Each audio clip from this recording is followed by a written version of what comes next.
Saikat, we have many questions from a lot of participants. So Of course. we have limitations of time. So I have picked up the top three questions, which I Sure. find more relevant as this point of time. So I'm going to just ask all these questions. However, the first question, a similar set of three, four questions have been asked. Okay. So I'm going to put it under just one question. Yeah. So you are rather identifying the questions that are pretty commonly asked by most of the participants and are applicable to the entire group and accordingly. Yes, Right? Okay. correct, Makes correct. sense. Please Yeah. continue. So a few questions would be from when is the standard applicable and any mandate for organizations to upgrade to 2018 version anytime or any time frame is there? Right. And also just to add to the same thing, if the organization undergoing ISO 20000 2011 implementation, the previous one, is it compulsory for them to transition to the 2018 version? And organizations which are already certified in the previous version 2011, what are the transition or bridge approach to get certified in 2018 version? Right. So let me, in summary, quickly answer. So the thing is, guys, it's called sunset. So every standard, when they go through a version change, the previous version is available to you to continue with for a period of time. It could be a year or a little more than that. That's the standard thing that we have seen in the industry for last so many years. So now when it comes to ISO 20K 2018, the sunset duration is not yet announced. To be honest with you, this is very early, though it is launched in September, but the discussions have started only a little later. And right now, if you see, there are hardly any great awareness in the industry, firstly. And secondly, most of the auditing organizations are also yet to upgrade their own internal capabilities to start doing audits. So to be honest with you, ISO 20K 2011, if you are at that standard today, my recommendation would be to continue with that at this point and slowly start identifying the changes as you see this presentation. Identify these changes and start doing the delta that you need to, but that is all internal. Can I tell you an exact date of sunsetting? By the way, will 2011 get sunsetted? Of course, yes.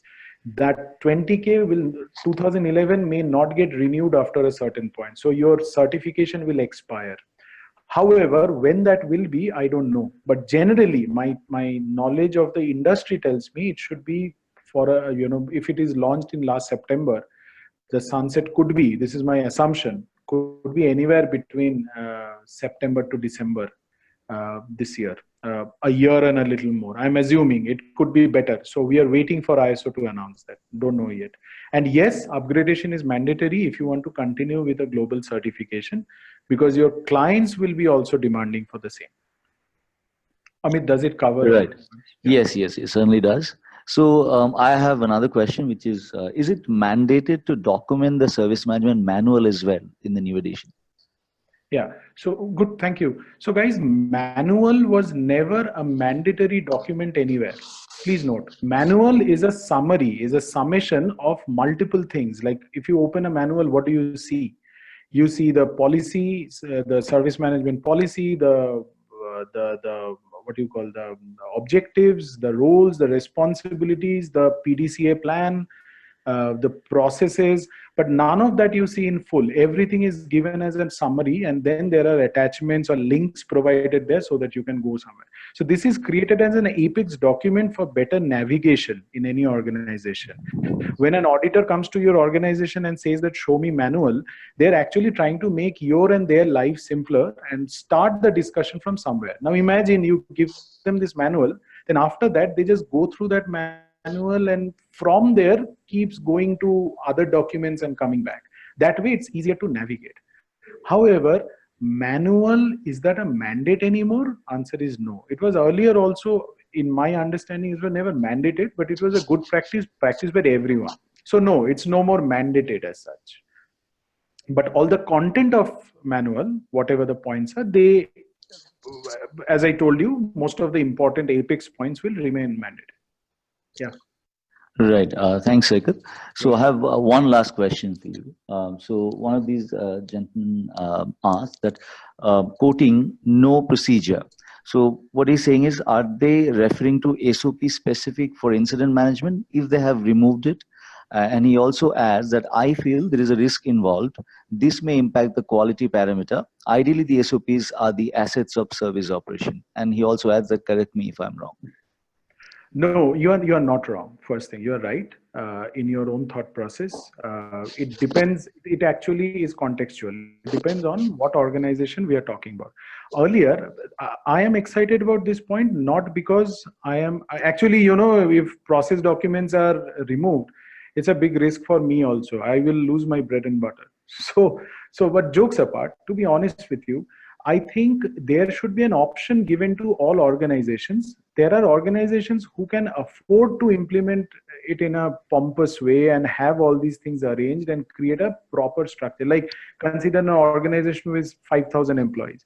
They must have these processes to maintain sanity and to balance.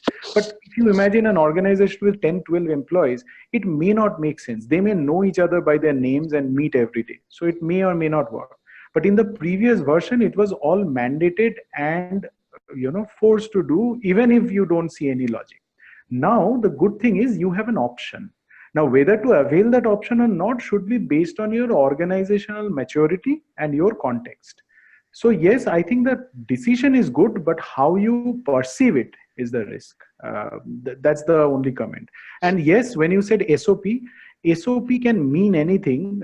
It's a business word. It's not an IT service management word. So that's why I'm wary of using it. But if I may consider, when you say SOP, you're talking about the procedure, the process flow, the roles, the responsibilities, the metrics. If that is what you mean, then yes, they're talking about that. Another thing is, they're not saying that don't have procedures. They're just saying procedure is no more mandated. Now choice is yours. So yes, and by the way, I agree, in many organizations, it may result into doom. I mean, it could be risky. So now your organization should be more mature in order to implement it correctly and take the context forward. Amit. Right. Thank you, Saikat. Well, we do have many more questions, and I'm sure that a lot of the participants are really eager to, have these answers. But unfortunately, with the limited time, I will have to conclude here. However, let me just tell you that, I have taken a note of all the questions.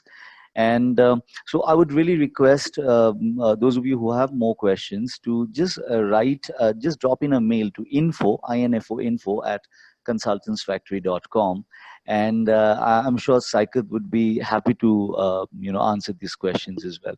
And apart from that, I would really encourage, I know that many of you are practitioners of IT service management, like 20,000 and ITIL. So I'm sure that you will probably have more questions. If any of you are interested to have a one-to-one session, I'll be glad to, connect you to Saikat personally. So you can write it to info at consultantsfactory.com. And I'm sure that, having implemented more than 100 plus, ITSM, consulting projects across the world, Saikat would really be able to bring in some sort of help for you. So having said that, I would like to conclude here, and thank you for joining. Bye-bye. Bye, guys. Thank you. And by the way, last point, the video is recorded and it will be shared the link will be shared with you in next few days so that you can access it whenever you feel like. Thank you. Take care. Bye-bye.